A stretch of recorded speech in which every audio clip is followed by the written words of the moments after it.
Hey, bro, we stuck on Mexico right now. No, That's what we understand. We understand. Like moving out the country, it could be profitable, right? It's cheaper living and all these things. However, but if we trying to really better the community, you got to give them some options that we can actually work down there. We're not gonna go down there and work in a rice field. Facts, bro. But you can't be unemployed in Mexico, bro, and make these talking points. And look, Shit, what and make you think these motherfuckers unemployed in America? Hell no, you can be unemployed wherever the hell you want to go. These motherfuckers in the greatest country in the world, they ass unemployed over here. So what the hell? What's wrong with being unemployed in Mexico? Let me say this. Let me say this. I don't even want you hating niggas to come down here, man. Don't come. You feel me? Yeah, you right. You can't survive. This You can't motherfucker, survive. hey, You can't this make it. is the greatest country in the world with all the job opportunities, and you got black folks unemployed over here, but you're complaining about being unemployed in Mexico. You ain't making it over here, so you might well go some goddamn wells and Hey, try. look, I'm the one who makes money, and look, I work in a hospital. Lord. Yo, we can't understand y'all in the chat. We can't understand y'all in the chat, and somebody has a drowning echo. Someone has a drowning echo. I don't know who it is. One of y'all got a drowning echo. And it's all Unemployment in muffled. America is a lot different than it is in Mexico, bro. You would rather be unemployed here.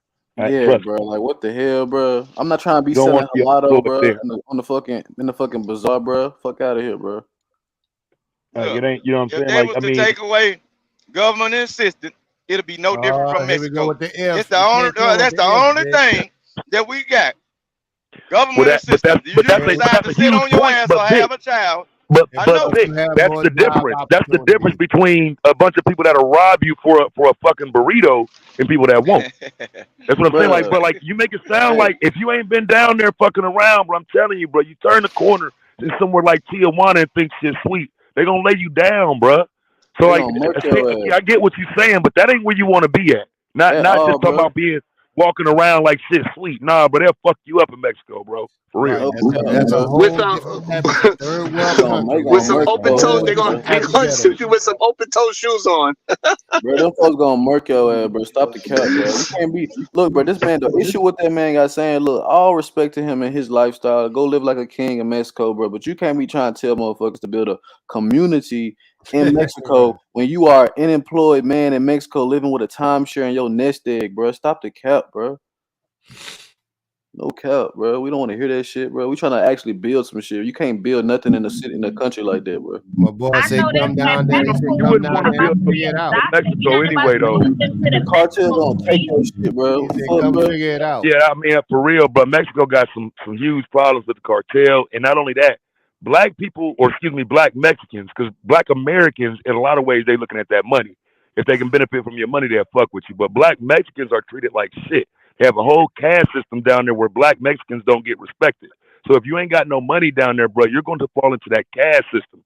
You don't want to be down there broke and fucked up. Now, if you're just living on the beach, bragging, I got this, I got that, sure, that's great, that's wonderful. But don't send nobody down there on no dummy mission, bro. That ain't where you gonna come up at. You better go down there already. Africa, so you can't build no walls, and even if you do, they climbing over, they still gonna get your ass. Man, them folks got automatic cows, bro. Practical. What's up? You said You need to build a wall around your house in Mexico, like everybody else in Mexico. Because when you go to Mexico, you'll see everybody got these big ass fortresses around their shit. Is because they don't trust each other. So I don't know how you feel comfortable going down there. I just said that they built the walls around the house, but I said, but that ain't gonna stop them. Yeah, that don't stop nobody. If the cartel coming, they coming through that gate, man. They breaking all that shit. And it won't be no justice for you, nigga. At all, bro. No justice will be served. No Oh boy, was talking about building the community where the kids go to school and Mexican schools and what you gonna do the school thing and all that. He was on some other shit. You have to homeschool them, Kev. You know what I'm saying? Look, man. I mean, at the same time, they might. Costa Rica or something like that, but you never. Hey, you know what? But they might do pretty good on the basketball court since they're gonna be taller than everybody. Nah, bro. He duck on the cartel son kid, bro. Ain't gonna get no traction though. He duck on the cartel son, bro. It's over for. Mexico is soccer and baseball, bro. They ain't fuck with that basketball down there. Yeah, they're not playing no violent system, bro. Good luck finding the goddamn court. Soccer. Well, I mean, we built. Hey, Taz, we building a community, so I guess we could build a basketball court. You know. No jugamos baloncesto in Mexico. No jugamos baloncesto in Mexico, bro. We're not playing basketball in Mexico, bro. Stop the count. You're gonna be kicking the football around, nigga. And I ain't gonna lie, bro. Like we gotta realize that like you can't really work in those places like that. It's a reason why millions of people are coming from those borders and whatnot over here, bro. Which is why we gotta strengthen our borders. He originally made the claim that African American communities in America are gonna be gone if we not reporting people to ICE, which to me, bro, that's not really it, bro. We need to be bringing our troops home and strengthening our borders, put military checkpoints on the borders, bro. Yeah, but we're not at war. We don't really have no troops really out there. Nah, we got troops worldwide, bro. Well, okay. Well, you're gonna have some troops rotating in certain areas of the country, but as far as a war situation, our troops mainly are home. No, like we got troops worldwide stationed, bro. I wanted to ask a serious question. And he Okay, said, then you have to close every American assembly to bring them back. Hey, Vic, you ain't never asked a serious question today in your life. 600 bases, bro, worldwide, bro. Listen to what I'm saying. Yeah, you want to close all those bases and bring all them back? We need to close a lot Why of them. is it bad? Why is it bad to report those See, people? now though? you talking about stuff you need to do more research on. Nah, That's I the understand what I'm reason why we got saying, bro. bases We don't need to be maintaining U.S. hegemony, bro. We need to be strengthening our borders, bro. Every single that's not the reason why we over there. So bro, we if all over there something to maintain U.S. hegemony, bro. We over there to maintain hegemony, bro. No, we're maintaining a platform. One of the best ideas. Bro, that's hegemony, bro. You understand what hegemony is, bro? You The smart, first 2 but years of your military service to be protecting the Yo, border. Kev, bro, do you know what hegemony is, bro? See, that's the problem. Just because you say words don't make shit facts. Don't make shit real. The reason why we over there is because you cannot. The same reason why China would never invade over here, because you have to have a platform to project from. You don't move whole tanks and helicopters and all that just by placing them on the chessboard. They got to be already over there so we can have easy movement. You know how much it would take to move that much equipment and people Yes. place at the same time? Strategically place your pieces. Look, the thing is, every single major, like Rome, right? The UK, right? Every single major empire that was around, right? What they always did during the end of their life cycle, they spread their resources too thin. If we have a immigration problem, we need to strengthen our borders and bring more troops home. We need to take away some of these bases we got. We need to put FOBs around the perimeter of our country. Yeah, Fuck but the idea of being all the problem that you have, I agree with. We got more than enough troops here to do that right now. but practical, the problem that you missing is that over there in Europe, they are bordered with other countries. We not bordered with other countries. I mean, you got to remember, that's part of the reason why we don't the country ain't set up to turn away immigrants, bro. Like that's more of a conversation than just simply saying strengthen our borders. The country was set up for people to be able to come in. You know what I'm saying? So so you start a war in Europe, you know, it's easy for everybody to gang up on you. Because it's so many different borders, there's so many countries on one little area. Over here is us, Canada, and Mexico. That's it. Right. Yeah, right. I mean, So that make us actually hard to invade, bro. We're kind of exactly. Nobody's ever in South America. Goddamn Happy, go fix your goddamn microphone, Happy. Shit. So look, like, I'm not saying bring all troops home. Listen, I never said bring all troops home, but I do believe that a lot of bases we got, which is over 600 worldwide, we don't need a lot of those bases. A lot of them dollars and whatnot, all that stuff is further the military industrial complex. Like, you never know where you might need a military base, bro. I can't agree. Okay, why them bases are there for a reason, bro. Those bases are there to strategically be ready just in case. You can't take them away, because you take them away, somebody else moving to that. Ultimately, bro, we there to maintain hegemony with like literally by the definition of the word hegemony, that encompasses exactly that, bro. We don't need to be trying to have worldwide hegemony and shit. Well, how you think they became a world power, though? Exactly, I understand that. That's how every country will become a world power. You're looking at it too deep, because if we wasn't over there and the trade wasn't moving, then you'd be crying because when you got to buy American, you can't afford it. Hey, look, I support American, bro. I buy a lot of American products. No, you wouldn't have enough money. I could tell just by the meetings between a lot of people in this space, you wouldn't be able to afford everything American. That's why most of the stuff comes from. Like for example, practical. What they got to do with bases, though, bro? For example, practical. For example, do you know any American made? Hey, practical. For example, do you know any American made boots? American made boots. Yes. I gotta look at the ones I have now. They made in USA. I feel like No, the name Red is Wings. What kind of boots are they? Hold up, bro. It's some work boots. Huh? Yeah. What kind? Hey, Sharon, just say American made shoes. Justin boots. Justin work boots. Justin work boots. I never heard of that. Justin boots. They look like Justin boots. Hey, they're a nice boot. You ought to try. They square toed and king toed. That's where I work in. That's what I work in. That's cool. And everything is made in America. So all the materials that it is made from America. Because a lot of things, because for it to consider to be American made, it's got to be 51% made in America, right? So what I'm saying is, so if you go into by what you're saying and everything's 100% made in America, you would see the difference in price. If you go with 100% American made boot, those shits is like $700. Bro, so because look, everything man, is sourced from America. Now, if you go to like, I was never making an argument about that at all. I'm trying to figure out how they got conflated with U.S. hegemony and basic. Because what he's telling you is that the U.S. military and their positioning everywhere, bro, is the reason why they're able to uphold trade in the way in which it does benefit us. You remove all of that, bro, now you have a different conversation about what trade looks like. Well, do we know what that looks like, though? I would defer to the person in the way military. how Sharon described it is not how that's gonna look. I can't say that's how it looked from experience, bro. Right. Even the fact that the Americans are there, just keep some of the other, people at bay, and so they won't even attack those areas. So it's there for a reason. Yeah. So I think we have a lot of them, but goddamn, these other countries it's there so for a you reason. can Whatever stop it sitting was. on TV and reading in books. It's not like we got platoons at these all 600 of these areas, and we got entire platoons. So we're not our military is not stretched thin like that as like the Roman Empire.